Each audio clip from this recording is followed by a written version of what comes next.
Hey everyone. I want to make a few comments on the last book we have in our course called The Misinformation Age by Kaylin O'Connor and James Owen Weatherall.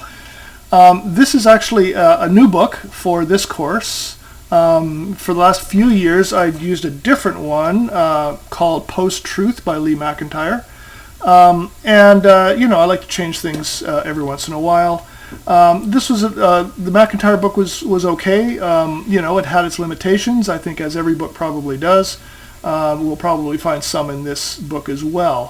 What I'm going to do in the module, I think, is put you're going to be finding this video in the module, and I'm going to leave the comments that I made on the McIntyre book there as well, in case you're interested. If you want to pick it up and take a look at it, I think it's worth it.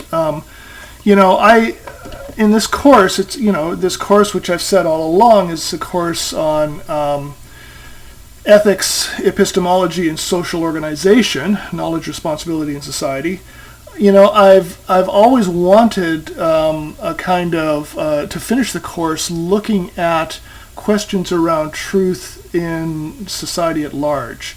In some ways, it's the largest and fuzziest social organization we deal with, and it's really comprised of many different, elements. But the questions around truth and what you should believe and what you shouldn't believe are so much on the public agenda, and they're in the news all the time.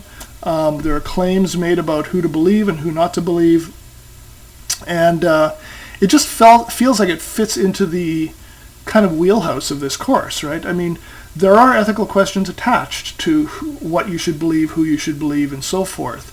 It really does matter, for example, on questions like COVID, what you believe, because it leads to questions around how you act and how you advocate that others ought to act and how you advocate that policies should be made.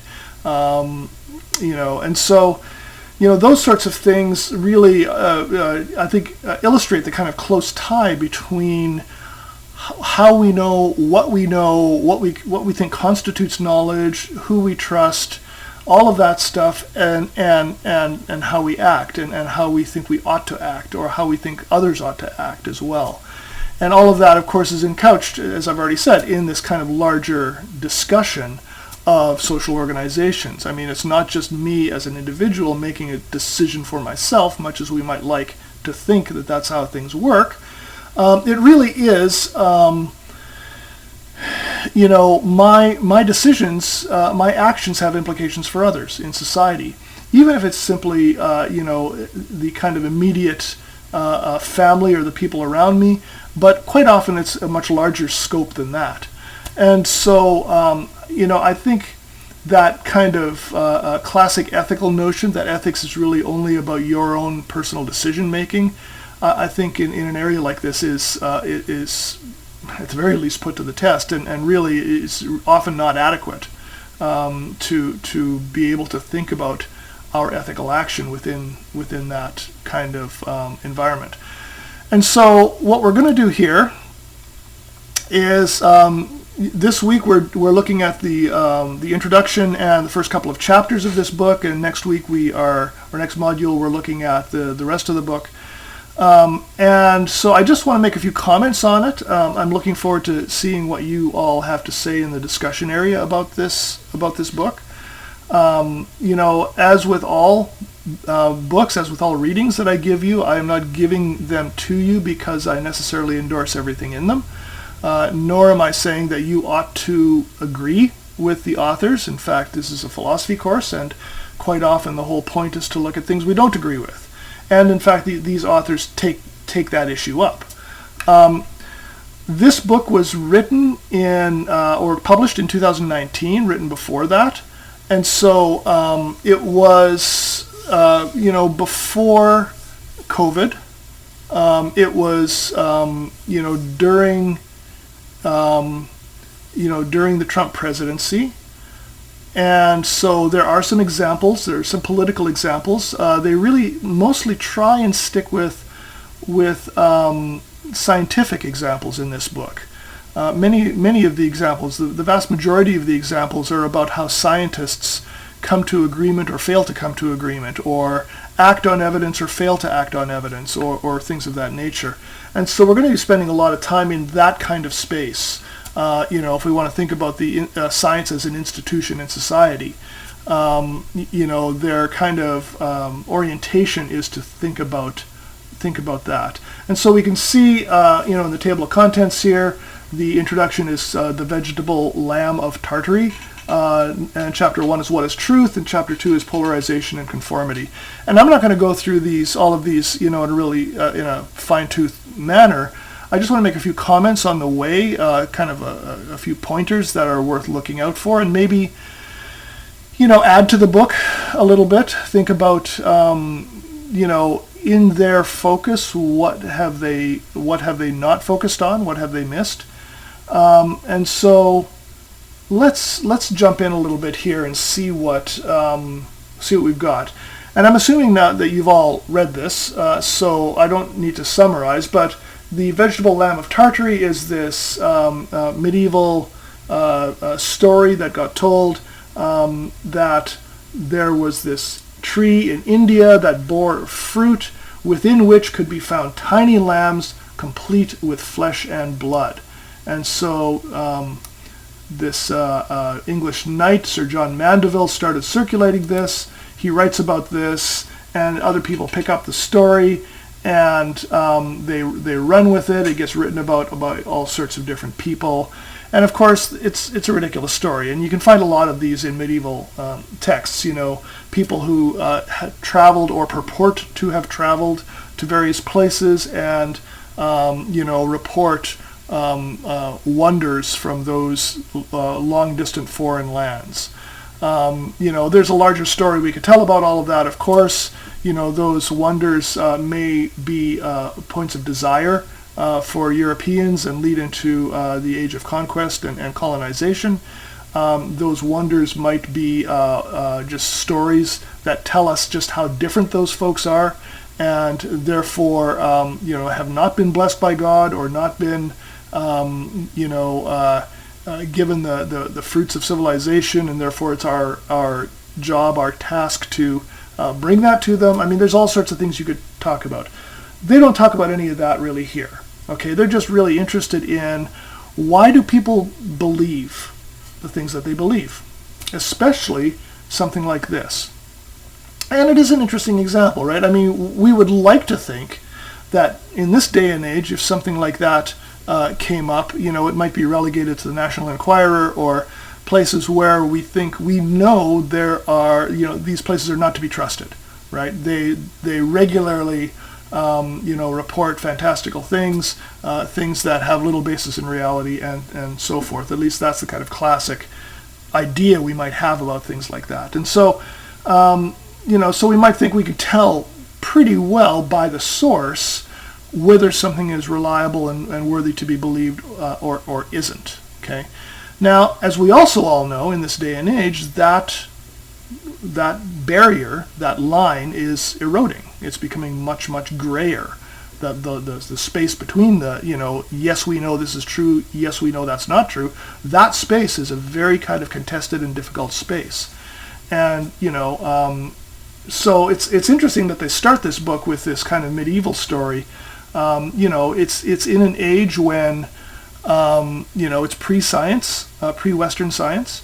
It is in an age when you really have to figure out the reliability of the source.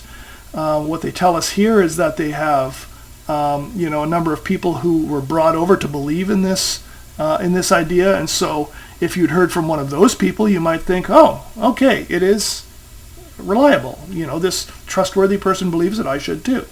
So it really is a matter of assessment of character as much as anything.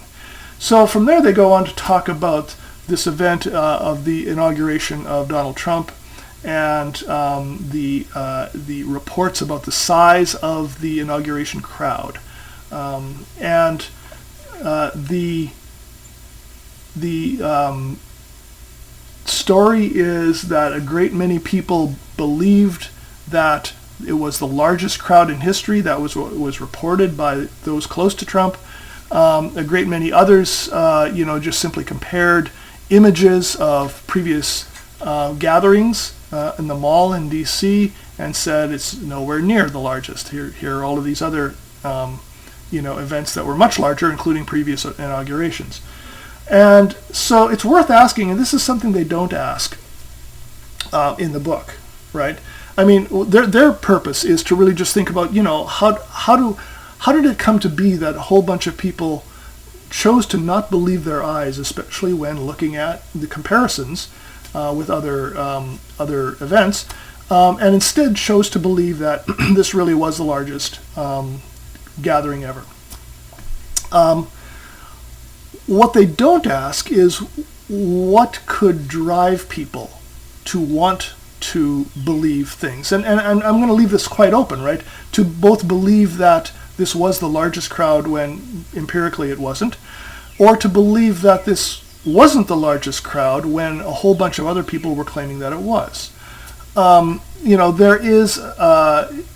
There's a certain narrative element, let's put it that way, a kind of tight story that can be told, and if you can bring people into that story, then you can attach a number of things to it, including things that might ask people to not believe their senses, but believe something that the story deems to be true.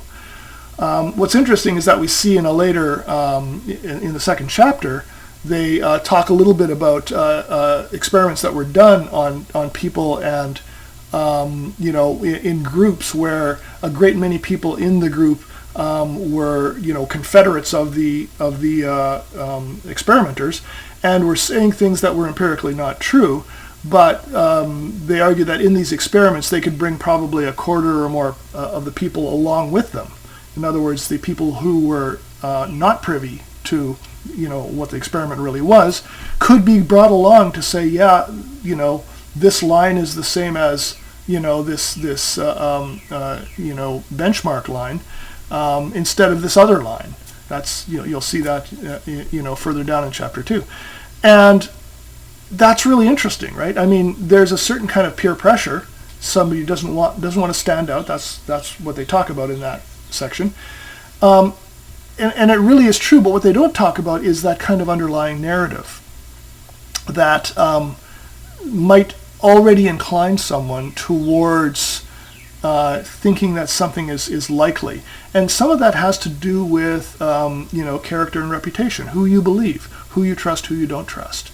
And so I think it's no accident that in this day and age we've had a great deal of vilification of, for example, the news media, experts of various sorts, especially during COVID. CDC came under a great deal of criticism, and any number of other areas where you might have experts, who have done research reporting on that research.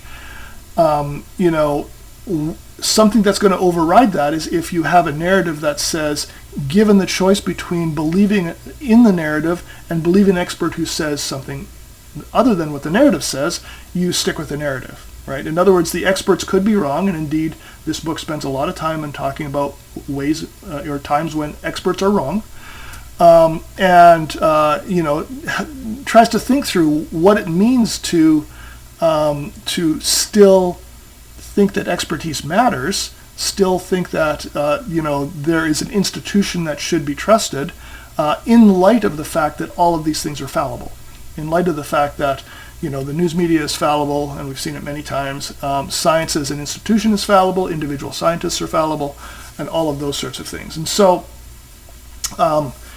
given that, it is not that hard to generate a narrative which says, well, you just shouldn't trust those people anytime at all. What's the alternative? Well, trust me, right? I don't mean me personally. I mean, trust whoever is giving the narrative, and you're on much better ground if you do that. Why? Because I have your best interests at heart. I truly understand you. Those other people don't understand or care about you, right? They're simply reporting on science, but they don't see the true, nature of your predicament. I do. And so that's a powerful narrative, right? And that's something that the book doesn't really go into all that much. It doesn't go into the kind of force of personality and the force of narrative that can incline someone towards believing in something and not in others. So I think that's an important part of what we see here. In this book, as I say, they're really trying to set up as much as possible, scientific examples. If we bounce down to page, 16 here, they give us a little kind of window on what they're trying to accomplish here. One of our key arguments in this book, they say, is that we cannot understand changes in our political situation by focusing only on individuals. Well, indeed. We also need to understand how our networks of social interaction have changed and why those changes have affected our ability as a group to form reliable beliefs. And so that's, I think, a really important kind of argument that they're trying to make here. And in fact, as we see in upcoming chapters, they do really get into kind of models of networks and think about how the networks themselves kind of incline us towards polarization, incline us towards believing things that we might not otherwise believe if we're just sitting in an armchair kind of objectively assessing evidence for something. So that's really important, I think. So they get into the question in chapter 1 of what is truth. And, that's a question that, the previous book that I used for this course, Lee McIntyre's Post-Truth, obviously gets into as well. For philosophers, truth is a pretty, its bases at least can be pretty cut and dried. Having said that, there has been a great deal of work in philosophy in recent years on truth in the context of social norms, in the context of competing narratives. For many philosophers, truth is what we call a correspondence theory of truth. And so what they mean by that is we know something is true if our concepts or our claims match up with some external reality in the world. In other words, they correspond with something that's out there. If I say it is a sunny day outside, the way we would determine the truth of that statement is to look outside and independently of what I said, ask, is he right? Right? And so that works for some things. That's a pretty good theory of truth for some things. It's clear that it's not adequate for everything. And it's especially not adequate when we are thinking about claims for future states of things. If we want to say this policy will lead to certain kinds of outcomes, that we might want to claim is a claim of truth. In fact, it's a kind of prognostication. It's a prediction of cause and effect nature. So there are other ways of thinking about truth as well. There's what's known as a coherence theory of truth, not correspondence, but coherence theory. And in a coherence theory of truth, what we mean is that true statements are in a kind of coherent pattern. They make sense of things. Okay, and so if I say it's sunny outside, we don't necessarily just go and look at the sky. We might look at what everyone else is doing. We might see, is everything happening in such a way that you would expect, everyone else thinks it's sunny as well. Everything coheres together, right? And if everything coheres together, all the major things that we look at, we want to say, yeah, that's very likely a true statement. Now notice I use the word very likely, okay? This is a theory of truth that much more leans towards, if you wish, probabilities, right? Things are most likely to be true or most likely to not be true. Correspondence theory tends towards yes or no answers. Yes, it's true. No, it's not true. And so, when we talk about coherence, we're really talking about the degree of likelihood that something is true. I mean, everything could be happening out there, in a way that would imply that it's sunny outside. Kids are playing in the street, and people are wearing clothing that they would wear when it's sunny, and all the rest of that. But they could all be wrong. All of that could be wrong. Okay, So that's why it's, we always leave some room or some margin for error on that. There's another theory worth mentioning, and that's what we might call a pragmatist theory of truth. And that has some resemblance to correspondence theory. I mean, I used fairly pragmatist language, in fact, when I just described this. Truth in this case is, does this claim allow us to live in the world? Does this claim allow the world to continue in a coherent fashion, right? So if I say there is a unicorn standing on my lawn right now, how do we make sense out of that as a truth claim? Well, for correspondence, somebody would go out, take a look, and say, I don't see it. But of course, a coherence theory person could say, well, look, everyone is acting as if there's something on the lawn, and so maybe there's a unicorn. But the real question from a pragmatist point of view is, does this make any difference? Does this make any difference to the world? I mean, maybe it's a kind of curiosity of some sort, but if nothing changes if something is true, then maybe what we're looking at is not a kind of contrast between true and untrue only, but a third level, which is true, untrue, and doesn't matter, or kind of a null state, if you wish. So those are kind of the major competing, I suppose, theories of truth, and to some extent they can coexist, as I say, because some things are very clearly established in a kind of correspondence manner. Other things clearly are not so much. And when we're talking about science, we might like to think that it's all correspondence, right? We look at the world and we figure out what the truth about the world is, and then we act upon that truth. But anyone who's done any science for any length of time knows that that's not really how it actually works, right? When we are establishing theories for things, for example, we are establishing an explanation for the observable world and hopefully some predictions along with that. And that, theories are regularly shown to either be wrong or be inadequate. In other words, only partial. Maybe they partially,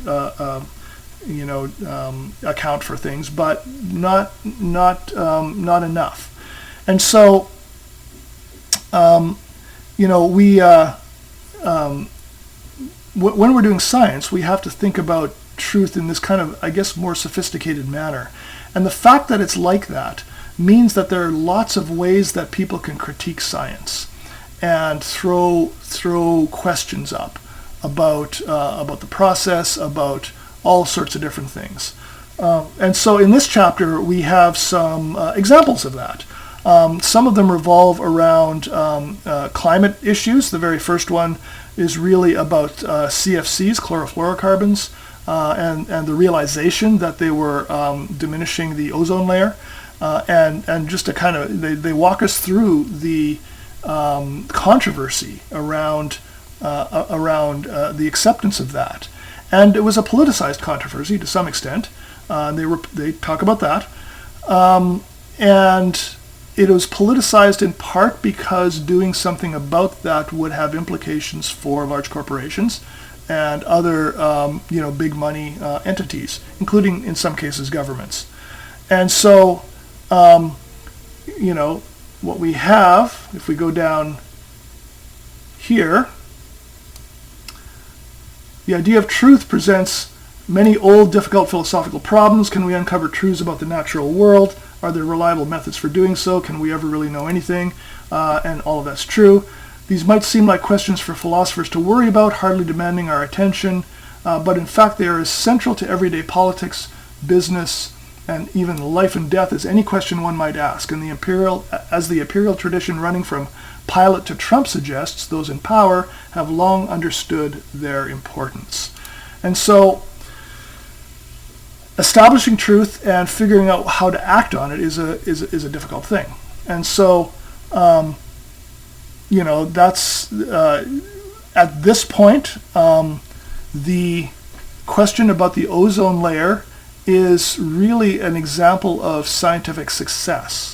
We don't hear that much about the ozone layer, and that's because nations came together in the Montreal Accord, Montreal Protocol, and agreed to cut chlorofluorocarbons. They agreed to cut the kinds of causes of the ozone depletion, and that in fact had an effect, right? I mean, this is actually, a great kind of success of the scientific enterprise. And yet it did not come without a great deal of opposition. So we can look at that one kind of, at the far end of it, if you wish. We know what success looks like. People had a lot of opposition, but it was clear we had to do something. We knew what we had to do. We did it, and that had an important effect. And so they go on. The authors go on to talk about one figure in philosophy of science named Thomas Kuhn, here on page 31, who published this very important book called The Structure of Scientific Revolutions. And in it, he talked about this notion of a paradigm. He talked about normal science, as they talk about here, and he talked about what he called a paradigm. So what is a paradigm? Well, Kuhn gives a whole bunch of different definitions to it, but what he's really after is this notion of a kind of agreed upon story that people tell about the world. Okay? So, to use an example that they don't use here, there used to be a story that the continents on Earth were fairly fixed and stable. They were where they were, and they had always pretty much been there. Obviously, there's erosion on coastlines and all of that, but a lot of people had also recognized that there were a lot of questions that raised. So, for example, South America and Africa look like they fit together kind of like jigsaw puzzle pieces. You have animals in Africa and in South America that look like they have strong biological relationships to each other. And yet they're not the same species, right? Which indicates that, they were perhaps the same species at some point in their history, and then something caused them to diverge. And so there were all sorts of other kinds of things that people noticed. And so this, he was not the first person, but this guy named Alfred Wegener proposes the idea that continents drift, okay? And this is early 20th century. Wegener was a scientist, but he was probably better known as an explorer. He was on these trips all the time. He went to the far north, the Arctic, all over the place. And he made the case that continents drift. He was largely laughed out of the academy for that. People thought this was ridiculous. How can something as big as a continent drift? Okay? And yet, and this did not happen during his life. He died before this actually happened, and yet he was proven right. Okay, how was he proven right? Well, there were some clever people that figured out some experiments they could do. They looked at, for example, the trenches at the kind of center of the Pacific Ocean, which are continually growing, and lava is coming out of them. And they realized that the magnetic orientation of the Earth changes. Actually, it reverses every so often. And that's fairly predictable how often it happens. It's actually apparently supposed to happen fairly soon. And so what that means is that if you have rock coming out of something and then it hardens, it's going to take on the imprint of the magnetic orientation from when it was hardening. And so they started measuring and realized that they had reversing polarities of magnetism in this rock. In other words, they could chart out, knowing full well how often this happened, they could chart out how fast this lava was coming out, how much the Pacific Ocean was getting larger, essentially. And if it's getting larger, that suggests that the continents on either side are being pushed away. There were other things that started to make people think that maybe this hypothesis was correct. At this point in history, it is an accepted theory about the history of geology on the planet. Nobody credibly doubts this anymore. It explains earthquakes. the subduction of plates under other plates as these plates move. It explains volcanoes. It explains the biology of animals on either side of it. It explains all sorts of things that could not be explained before. And so this is quite recent. I mean, this is why I'm telling you this. This was like 100 years ago or so. We did not think that continents drifted, and now we do. And so that's kind of like a paradigm shift, okay? That's what Kuhn is talking about. There was a normal science, a version of normal science, which said, no, continents are pretty much where they've always been. And then a whole thing shifted to people saying, yep, continents shift. Now, how did that happen? How did that happen? How do paradigms change?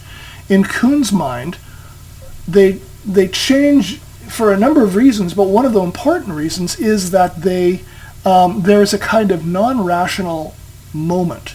There's a lot of commitment to certain ways of looking at the world, and you can't shake that ultimately. You maybe can for a few people, but for a lot of people you can't. There's just too much invested in believing that the world is a certain way. So what it takes is actually an older generation dying off and a newer generation coming along for things to shift. And indeed, we do see that in some sciences. We don't always see it, though. And this is important. I mean, this is something that Kuhn, I think, does not grapple with entirely. And philosophers like Gaston Bachelard in France come nearer to what's really going on. Bachelard was interested in what he called the problématique. Okay? So what he meant by that was the kind of question you ask that produces a certain kind of answer, a certain kind of outcome. And what Bachelard was interested in is how do we change our questions? How do questions change so that we can come up with different answers? And he was interested in the fact that sometimes that really does happen in science, that people can kind of get an insight and fundamentally change the question that they're asking. And when they do that, that opens up a whole new range of ways of thinking about the world. So it's possible to actually change your entire epistemological approach. So Kuhn thinks that it's a little bit more settled, let's say, than that. And so our authors here, when they're talking about what is truth, are really interested in this notion that, that there is a kind of story, as I said before, a narrative that we tell that makes sense out of the world. And so changing that, if you take Kuhn seriously, is not an easy thing to do.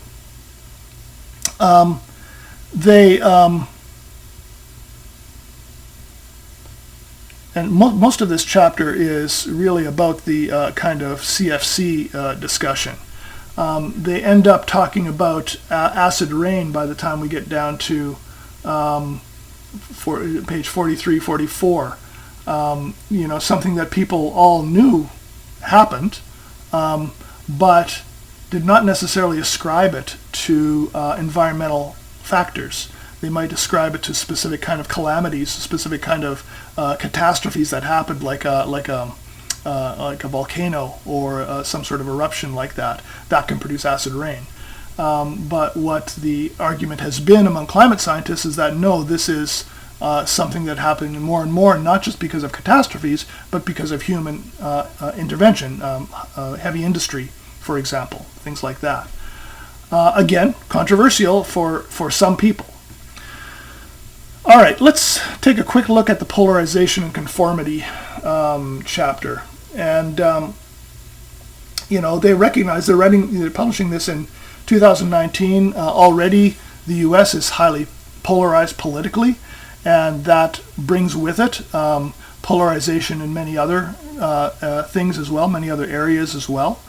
I think it's only exacerbated once the pandemic hits, and what should be fairly unifying questions of how do we survive a pandemic turn into quite polarized and politicized questions of, scientists being in the pocket of big government and therefore suppressing certain things from, people, or on the other hand, people simply not listening to the most basic kind of recommendations of scientists like masking or getting vaccines or whatever.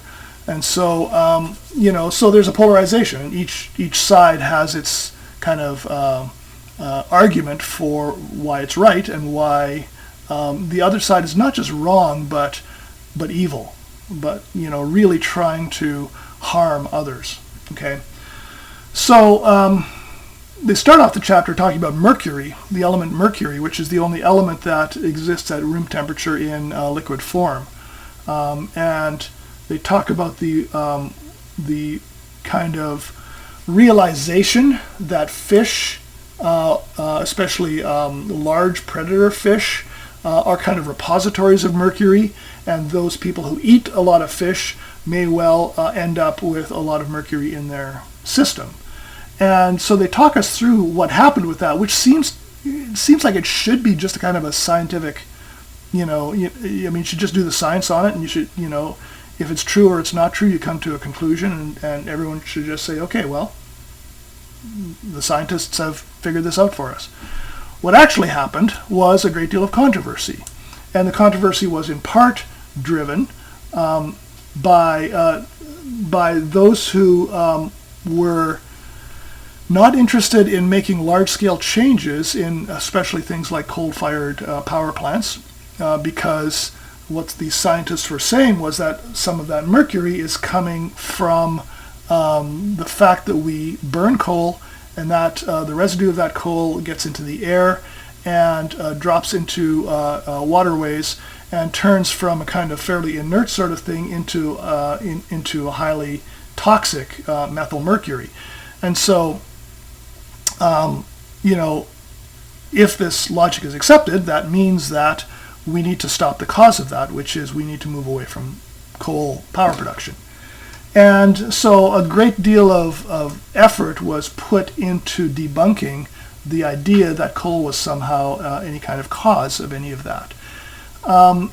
And the science, at this point at least, is pretty unequivocal that there is that connection. Even those who are championing coal are now talk about clean coal. That is coal that is cleaned up from those kinds of elements that will start that process and start other kinds of things like degradation of the atmosphere and so forth. Whether that clean coal actually exists or not is again an issue of a great amount of debate. But what we have here is, in this chapter, what they do is really try and talk about how is it that, how is it that scientists, even scientists, can come down on different sides of these sorts of things. You might think, that once the evidence is presented to scientists would all come on board with things. And in fact, that's not necessarily what happens. There may well be a kind of overwhelming consensus, as there are in a number of things, but not unanimity. On some things, there's a great deal of debate, including quite acrimonious debate. So what I'm saying here is that it's not just that we put science on one side and politics on the other, or religion on the other, or something else on the other, and say, well, the thing that's corrupting science is this outside thing. Sometimes it's the process of science itself. That's what the authors here are saying. And so what they give us here is models of models of networks. This is a kind of classic idea of how networks are oriented to each other. You'll see this sort of thing when we talk about network theory in general, complexity theory, so forth. Their point is that the communication of science operates on a number of different kinds of models. In other words, it's not simply just a kind of diffusionary sort of idea. When something is discovered, everyone finds out about it in exactly the same way at exactly the same time. These networks are much more variegated than that. And so you can have a cyclical network where something is like a telephone game, something is passed from one to the next, to the next, to the next. You can have a hub and spoke notion, the wheel notion. You can have a complete network in which every node is attached to every other node. You can have a star where there's a hub and spokes, but no connection among those spokes, or among those outer nodes. You can have random connections. You can have clumpy connections, which is kind of a hybrid sort of idea. You can have a lot of different ways. And the reason that it's worth knowing about this is that networks take energy to enact. The easiest kinds of networks are where anyone at a particular node has only one thing to do, one person to connect with, as it were. So a cycle is easy. I get a message from you, I pass it on to the next person. A star is easy. One person has it at the center, and then they're the one that's doing all the work to get it out to everyone else, but nobody else is necessarily required to pass it on to anyone. In some of these others, there's a great deal of work required by everyone, like the complete network. That's why when this is used in, for things like computer networks, it's always a kind of situation of a hybrid sort of thing, because you just can't sustain the kind of connections where everything is connected to everything at all times. So, why does this matter? Well, it matters basically because in this, when we're thinking about polarization, what we're really thinking about is how networks actually work within a kind of institutional space. This institution that we're talking about here is science. And even among scientists, there are hierarchies, there are gradations, there are people you trust more than other people. It's not a flat space, in other words. And so when you have somebody saying something who everyone trusts, it's more likely that people will take that seriously than if just some brand new scientist who doesn't have a reputation says something. What that means is that these networks can build up kinds of inertias within them. And that means that the very act of communicating from amongst people can build up, I guess you could say it can get clumpy, okay? In other words, there are certain people who are in on the knowledge, and there are certain people who are not. This is a kind of classic criticism of science in non-Western countries, for example. I work in Africa, and African scientists are constantly feeling like they are left out, right? And legitimately so. They often are left out, even on things that they are experts on and that they have deep interest and is very important to them in their societies. And so it's clumpy, which means that you have the opportunity for some people to be, as it were, in the know and some people to not be in the know. What happens then when that being in the know has communicated something which is not entirely reliable yet? And that does happen. Well, you get a larger group of people simply trusting because of the reputation of the network that they belong to. We go back to that first example that they gave, that people trusted the people who were telling them about this weird thing that grew on trees.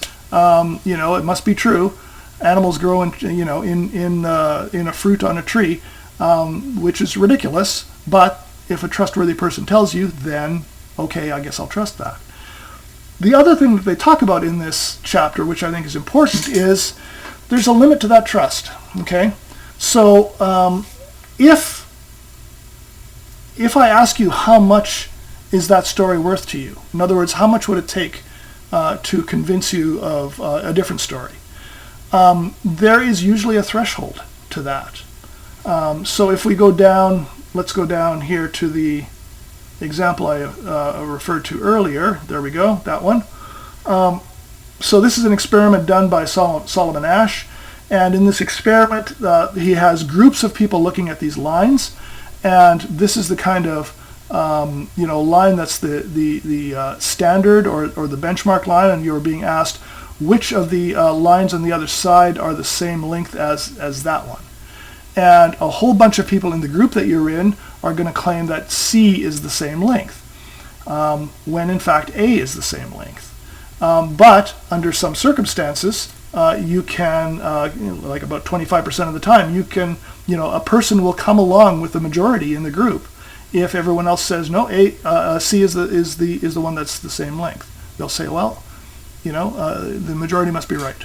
Okay, but here's the thing. There's a limit to how much they're willing to stand by that. opinion.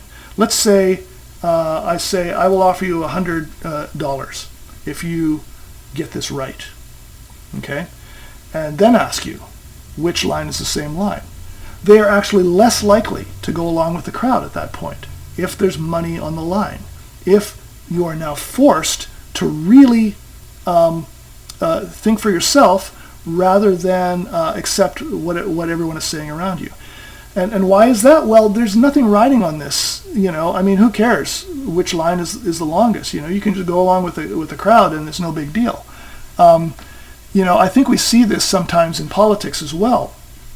It's easy to go along with stories that vilify particular subgroups of society, whether it be immigrants or whether it be people of different nationalities, different races, whatever, people that just don't look like you, that live somewhere far away. It's easy to vilify those people if they're not actually right in front of you. If something rides on your opinion, okay, and we have actually seen this when, for example, when somebody like Dick Cheney, who had been very skeptical about LGBT rights, turns out to have an LGBT daughter, and his opinion changes. Something now rides on this, right? Something now matters. And do I love my daughter, or don't I love my daughter enough to accept who she says she is? Well, now there's something at stake. And so often I think what we see in the kind of rhetoric of the wider society is a lot of claims being made that don't have much riding on them, personal for a lot of people. And so it's very, very easy to say, oh yeah, those people are the problem here. Those people are who is making society so horrible. Those people. And if it doesn't affect you directly, or if it just affects you in a kind of abstract manner, right? You know that you're hurting. You know that you're being ignored, let's say. You know that something's going on, but it's really hard to place your finger on why that is. It's really easy to just say, yeah, it's those people out there, right? We can tell that story. And so I think that's what they're trying to get at in this chapter here. It's easy for polarization to emerge in that kind of network situation. And we all know this, right? We all know about echo chambers. We all know about the power of only having a single message that you hear all the time. And so, that's a network phenomenon. That's not necessarily people deciding for themselves based on evidence. That's the reinforcement of a story over and over and over again with no consequences if the story is actually wrong. Okay? Now, does this lead us to any conclusions or strategies for getting past that in a society where taking things seriously and following the truth actually matters? I don't know that it does necessarily, but it's maybe a beginning point to think about how polarization actually happens. All right, so I think I talked more than I intended to on this, but there we have it. So that's the first couple of chapters. I'm going to leave it at that, and I look forward to what you have to say in the discussion area. And next module, we're going to pick up the rest of the book, and it's I think equally interesting. You are most welcome to push back on anything that's in the book here or anything that I've said. If your experience is different, if your research is different, that would be great to know as well. So that's the first part of the book. So I look forward to the discussion. Thanks a lot, everyone.